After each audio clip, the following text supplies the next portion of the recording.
వీళ్ళు ఈ కార్యక్రమాన్ని తొక్కేయడానికి ప్రయత్నం చేస్తున్నారు అధ్యక్ష. మేము అడుగుతా ఉన్నాం, 2019-24 మధ్యలో ఏ భక్తుడైనా ఇక్కడ నాణ్యత లోపం ఉందని కానీ లేకపోతే లడ్డులో ఇబ్బందికరమైన పరిస్థితి ఉందని కానీ కంప్లైంట్ వచ్చిందని అడుగుతున్నా. మీరు సాక్షాత్తు మెంబర్స్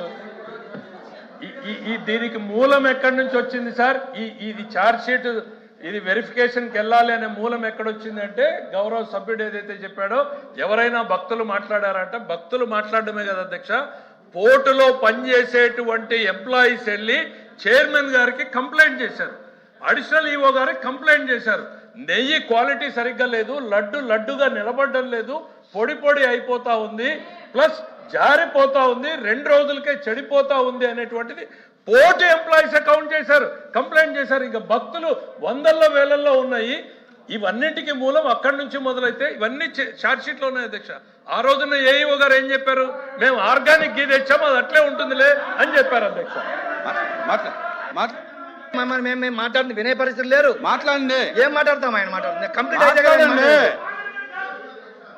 మేము అడుగుతా ఉన్నాం. ఏదైతే 19-24 మధ్యకాలంలో ముఖ్యమంత్రి గారు కావచ్చు, వాళ్ళ కుటుంబ సభ్యులు అందరూ కూడా తిరుమల తిరుపతి దేవస్థానం మీరు దర్శనం చేసుకున్నారు, ముక్కులు చెల్లించుకుంది కూడా మేము అందరం కూడా చూసాం అధ్యక్ష. ఆ 5 సంవత్సరాల్లో ఏ రోజైనా నాణ్యత లోపం ఉందని చెప్పి మీ కుటుంబ సభ్యులు కానీ మీరు కానీ ఆరోపణ ఎందుకు చేయలేదని అడుగుతా ఉన్నా నేను. 19-24 మధ్యలో మీరు చేయలా. ఇంకొకటి అధ్యక్ష, ఏదైతే మీరు మాట్లాడారో, ఏదే అయోధ్యకి కూడా లడ్లు పంపించారు, అవి కూడా కలిసి అని మాట్లాడుతున్నారు. అయోధ్యకి మీరు అందరూ లేరు అధ్యక్ష, ఉప ముఖ్యమంత్రి గారు వెళ్ళారు, మీ కుటుంబ సభ్యులు అందరూ వెళ్ళారు.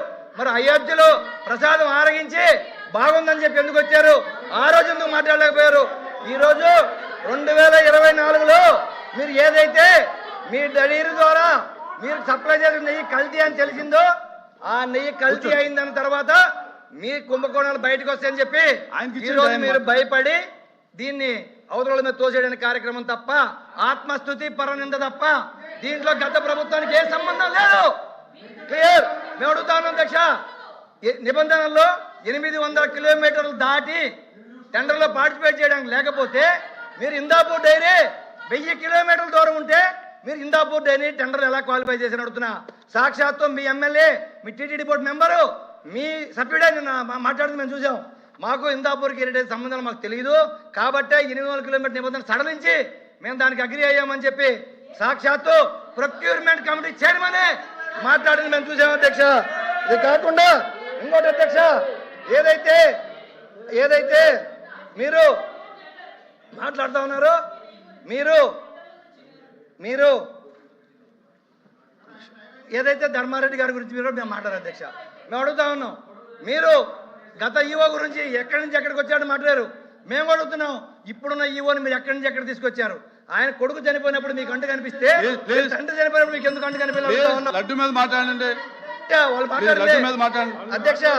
ఇంకొక విషయం అధ్యక్ష, సంఘం డైరీ విషయానికి వస్తే మీరు వైష్ణవి డైరీతో మీకు కమ్మక్కాయ చేసుకోవచ్చు అధ్యక్ష, మేము కాదనట్లేదు.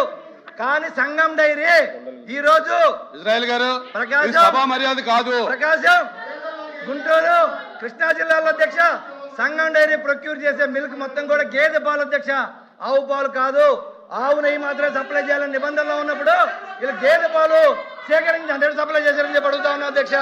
ఇంకొకటి అధ్యక్ష, మేము అడుగుతా ఉన్నాం, కెమికల్స్ మిక్స్ అయింది అని చెప్పి ఏదైతే మీరు మాట్లాడుతూ ఉన్నారో మేము అడుగుతా ఉన్నాం, ఇండియాలో ఉండే డైరీలు మొత్తం ఏ కెమికల్స్ పర్చేజ్ చేస్తా ఉన్నాయి, ఏ కెమికల్ దేంట్లో వాడుతున్నారు బయట పెట్టే దమ్ము మీకుందని అడుగుతున్నా. అన్ని డైరీలు, మీ డైరీయే కాదు అన్ని డైరీలు అని చెప్పి అడుగుతా ఉన్నాం.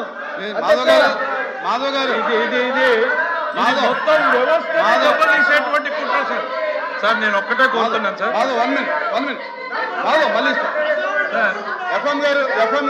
సార్, సభ్యుడు తనకున్నటువంటి సాక్ష్యాధారాలు ఏమన్నుంటే, కొత్త విషయాలు ఏమన్నుంటే సభ దృష్టికి తేవచ్చు, ప్రభుత్వాన్ని అడగొచ్చు, ప్రభుత్వాన్ని ముందు పెట్టడానికి ప్రభుత్వం దానికి సమాధానం చెప్పడానికి సిద్ధం.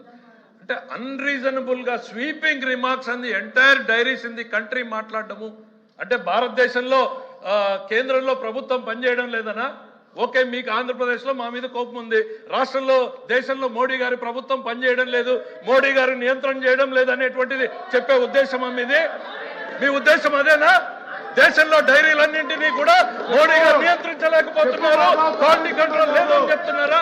ఏంటి సార్ ఈ స్వీపింగ్ రిమార్క్స్? దేశం పరువు తీసేటువంటి ప్రయత్నం సార్ ఇది.